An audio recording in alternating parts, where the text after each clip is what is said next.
en 10. Hola, mi nombre es Pedro Luis Manuel Podesta Lerma.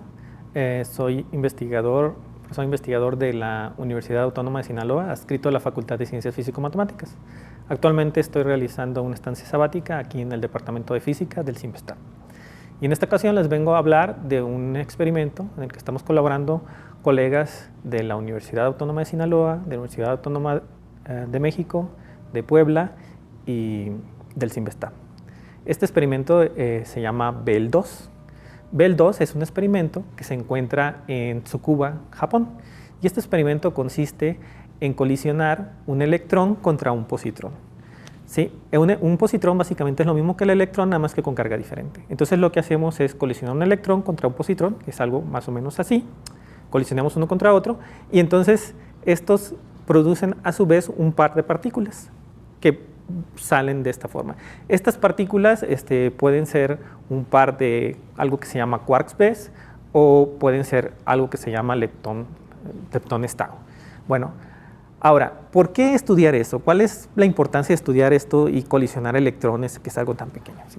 Bueno, resulta ser que el universo está regido por 4 leyes fundamentales que son, digamos, la gravitación, la fuerza eléctrica, la fuerza magnética, la electromagnética y la teoría débil, ¿no? De las cuales 3 ya se ha entendido cómo funciona en una escala fundamental. Y este modelo se llama el modelo estándar. Y con este hemos explicado cientos de fenómenos, miles de fenómenos, y se alcanza una precisión de millones de veces, pero aún faltan cosas por explicar. Por ejemplo, la materia oscura, la energía oscura, porque hay más materia que antimateria, que la antimateria es algo que es muy parecido a la materia. Y todas estas preguntas tienen muchas respuestas, tienen muchas hipótesis. Algunas de esas hipótesis han sido desarrolladas por científicos de aquí de México, por ejemplo, el doctor Gabriel López Castro, con el cual estamos colaborando, doctor Genaro Toledo. Entonces, ellos tienen estas hipótesis y hay que probarlas, ¿ok? Entonces, ¿cómo probar estas hipótesis?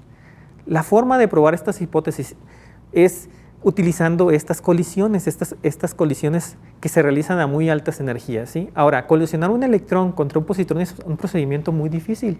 ¿Por qué? Porque son partículas fundamentales, básicamente no tienen estructura. Entonces lo que hace uno es que genera un haz de partículas y otro haz de partículas y las colisiona y pone un detector gigante, un detector de metros, ¿no?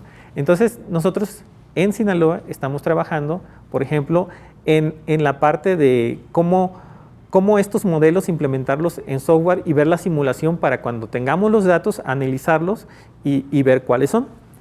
Ahora, el procedimiento para empezar estas colaboraciones tienen un periodo de como de 20 años, ¿no? O sea, es algo que toma 20 años, se planea. En este momento, por ejemplo, vamos a empezar a tomar datos en el 2018. Entonces, nosotros empezamos en la etapa de construir el detector, ¿no? Ya, por ejemplo, construimos una parte de un detector, que es un detector de luminosidad, que básicamente sirve para saber si van a chocar el electrón contra el positrón, ¿no? Para saber cómo enfocarlos y chocarlos.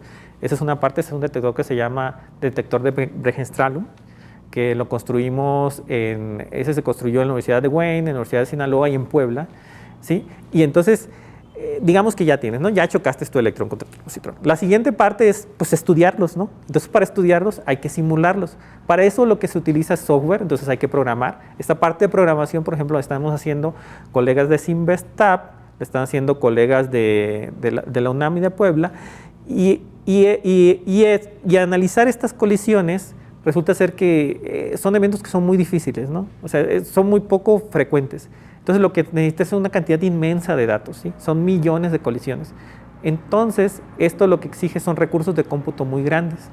Para eso lo que se hace es que se ponen supercomputadoras distribuidas en todo el mundo. En este experimento, por ejemplo, participamos 400, 500 investigadores como de 15 países y de, no sé, 70 instituciones, tal vez más, porque va creciendo la lista.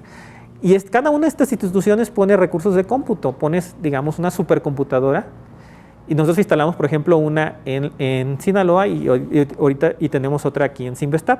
Estas supercomputadoras se llaman de Grid. Lo que hacen estas computadoras es que están trabajando los 24 horas del día, los 365 días del año, y deben de funcionar todo el tiempo sin fallar. Y la comunicación debe ser segura porque no quieres que un hacker llegue y te descomponga todo tu trabajo. Entonces, esta implementación, desarrollar los protocolos, poner la instalación, no es algo simple.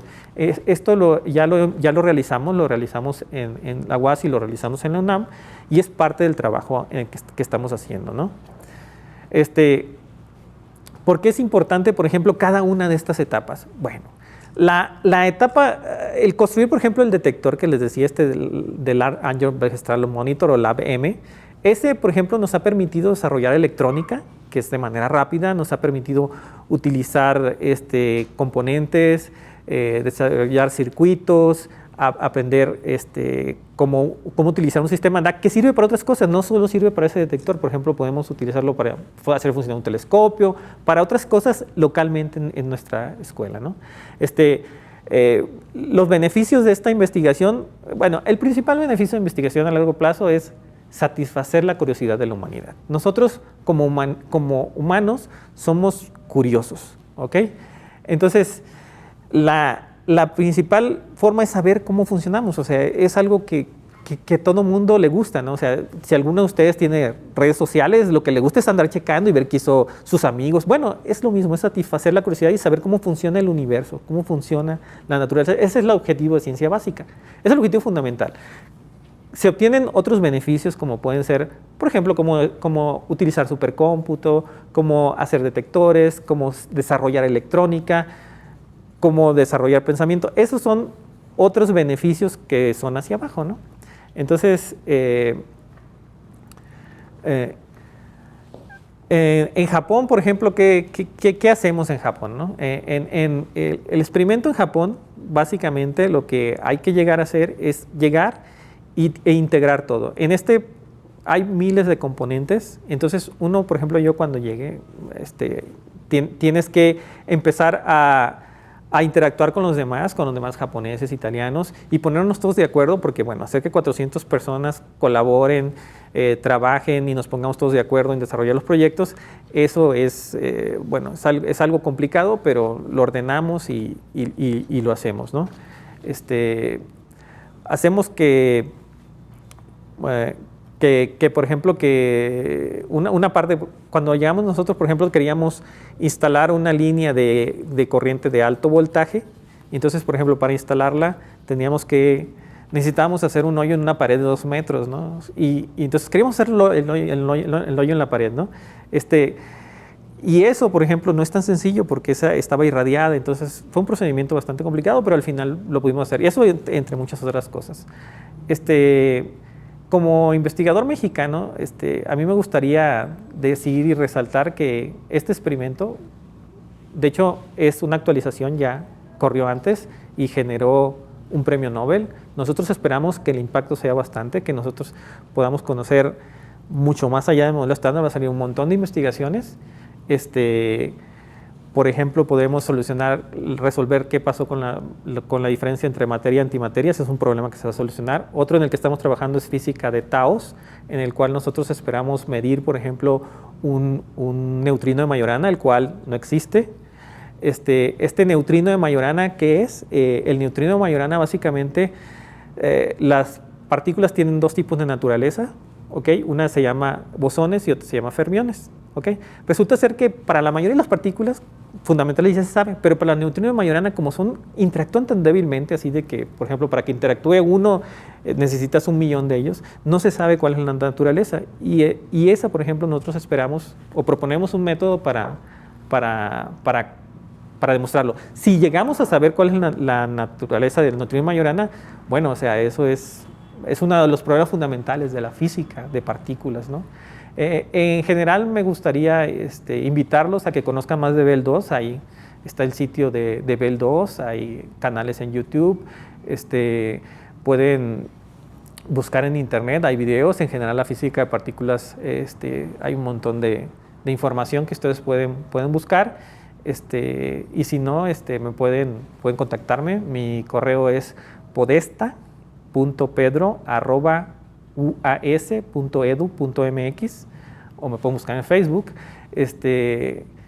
Y les reitero, mi nombre es Pedro Luis Manuel Podesta Lerma, soy de la Universidad Autónoma de Sinaloa y es un gusto transmitir esta información para ustedes.